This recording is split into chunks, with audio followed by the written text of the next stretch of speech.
Nigerian. I live in Liverpool now. I've just come here to say a few things. For the past weeks, our heart has been shattered, broken into pieces that we can't comprehend. We never saw this coming. I know a lot of people have been saying things about what's going on in Nigeria, but they're not actually saying the real things that is going on, even behind camera, behind social media. This is beyond Sars. Our soldiers should be fighting for liberty, should be protecting our people. A leader that cannot protect his people, how are you a leader? If you're going to employ someone say you have a company, you want to employ someone, you first check their CV. Right? We know Buhari's CV. We know what he's done in the past.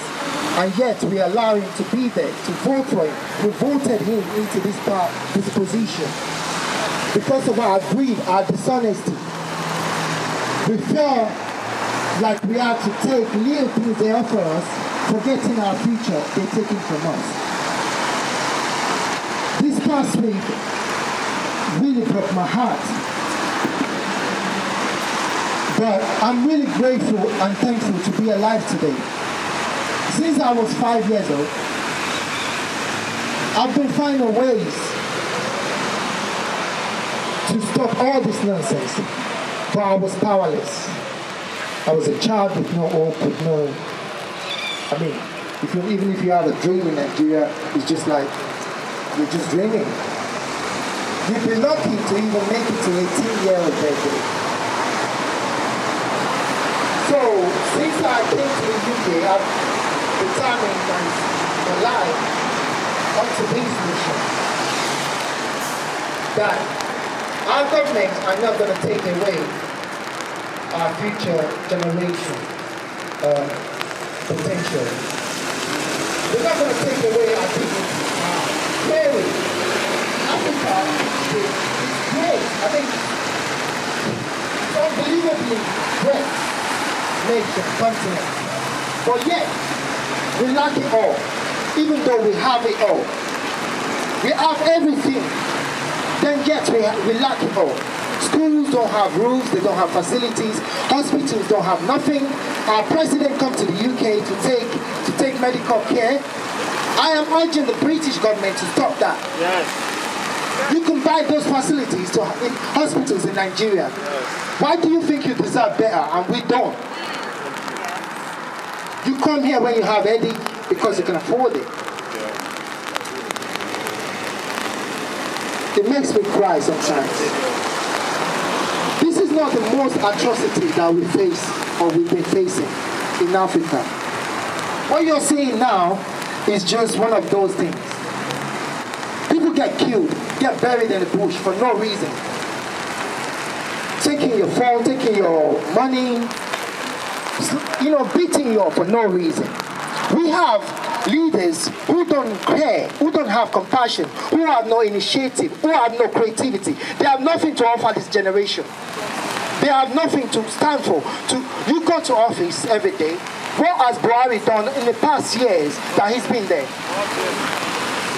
No roads, no schools. Sars. I didn't come here for Sars. It's beyond that. No jobs, no hope for people, no light, electricity. Africa has sunlight 24/7. We could do with solar energy throughout the whole continent. It will cost cheap, and then we will be protecting the environment and the atmosphere. But yet, our government are not initiative enough to even think of that. They're not even thinking of our future. They're not even in the present. They're still backwards. They're still behind in the 80s. This is 21st century. And I believe we should have gone beyond where we are now. We should have developed beyond where we are now. That's right. I am urging all Africans to come together for the development of Africa, for the development of our great nation. Because how do you have it all and then still lack it all? We look at Africa today, the way it is. It's because Nigeria. our four leaders. You hear it? It's about Nigeria. See the flag? Development. We go to work every day. I mean, I want to develop every day. If I haven't developed, if I'm not productive. That's about Nigeria. Tell the people. I feel like my days. Your life? You know, I go to work every day trying to develop, trying to be better. The country has remained the same since we were kids. They keep promising, they keep promising, they keep promising. For this generation, we are informative, we are educated, we are very, we understand what we need to develop. We live in a modern world where everyone is developing around us, and yet, you know, our countries are lacking, you know, development, basic things like kids going to school, like, you know, hospitals. My school didn't have roofs. When it's raining, I mean, we actually, I don't want to go there. These leaders have not created job opportunities for people. Yet they say, oh yeah, these youth are lazy bastards. No. Our youth are now turning to entrepreneurs because there is no job. There is no school, so our youth are now being creative, doing stuff. That's why you see us being creative, because we don't have opportunities. Disabled, blind people, they don't get no help. You see them begging on the street. These people are helpless. They are helpless. Our ministers, you see a minister driving like 10 cars, Rolls Royce around. I mean, you're just a minister. Who the fuck are you? I'm sorry, I don't want to curse today, but I will. That's right. Because you drive around the neighborhood, seeing people hungry, seeing kids dying, and you're happy in your Rolls Royce. How do you sleep at night? Our president say, oh, he's going to stop hand corruption. As a leader, even as a father, as a mother, as parents, if you hear your children cry, you go to them, you're like, yeah, you're here, my child. As a leader, you're meant to hear your people's cry. Your people were crying, bleeding, and then you kept quiet. They have no regards for us, for our life, for our dignity. They don't think we are human.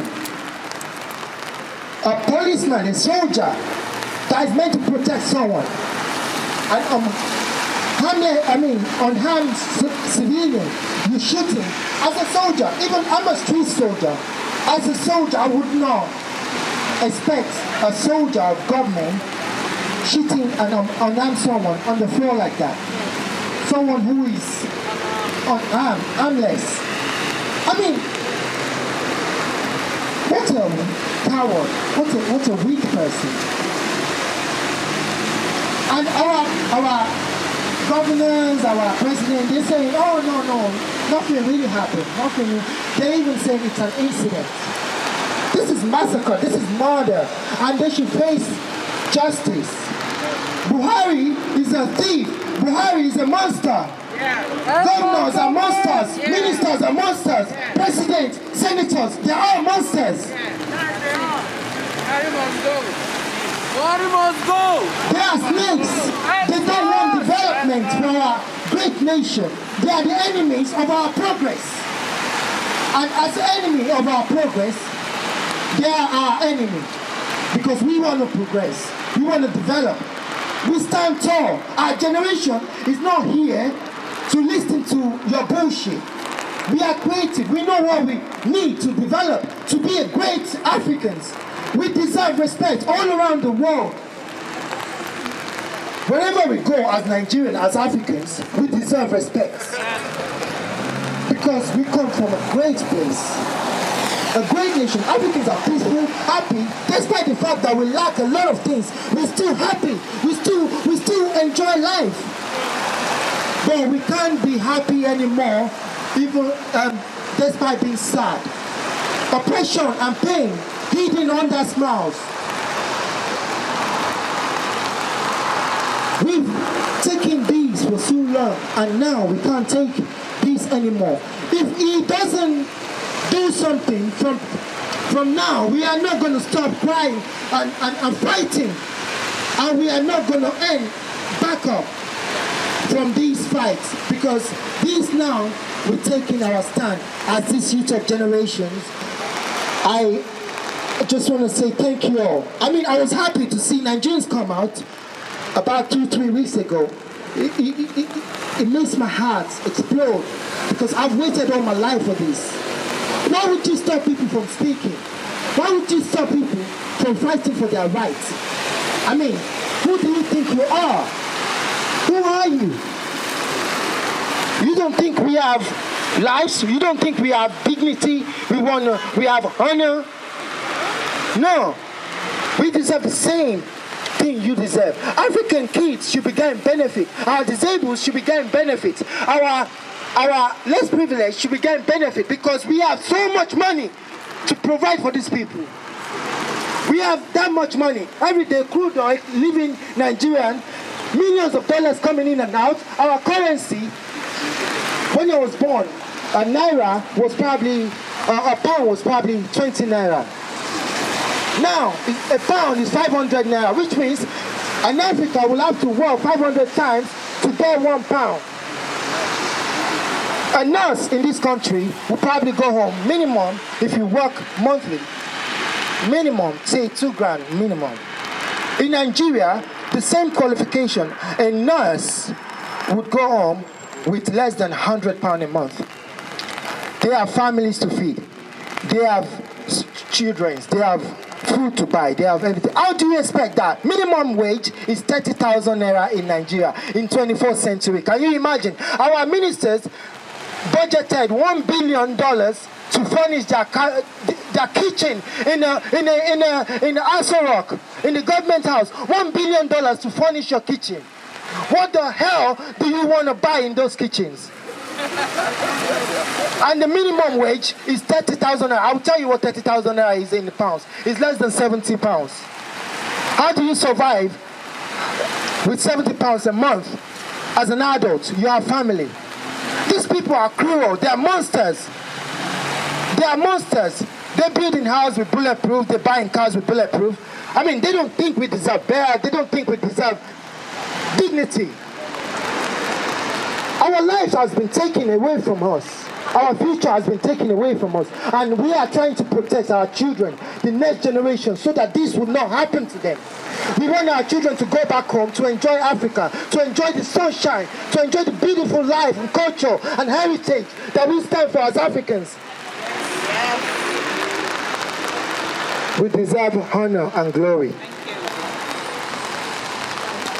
Could I, please, just recite the national anthem of Nigeria? I know this is not the end of this, but I will try to respect my country as much as possible.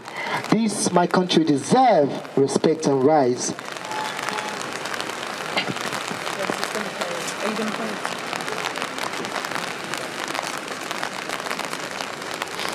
I'll just read it, recite it. Arise, O compatriot,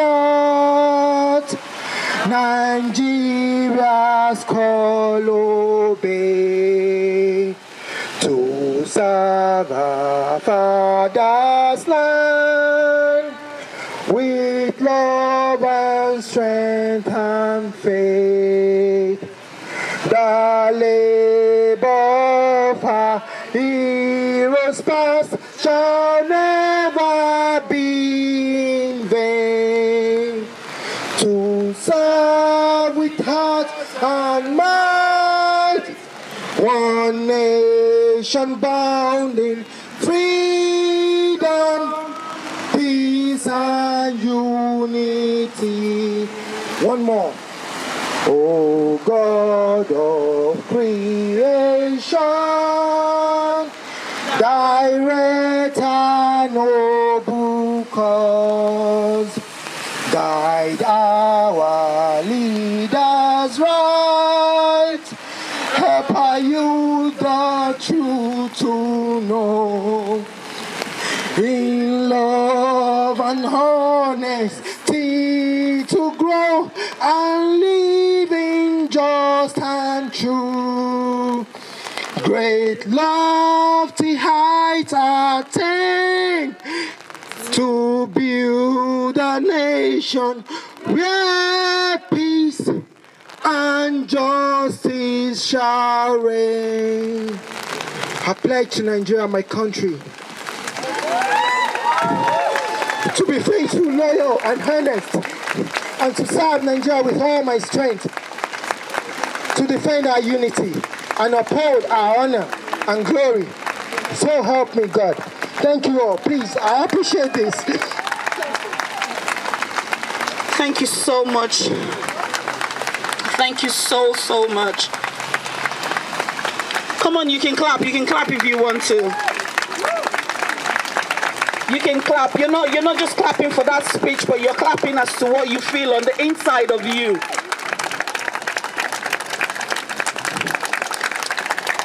Thank you. Right, we're going to call on Dion. Dion, right, do you want to come in?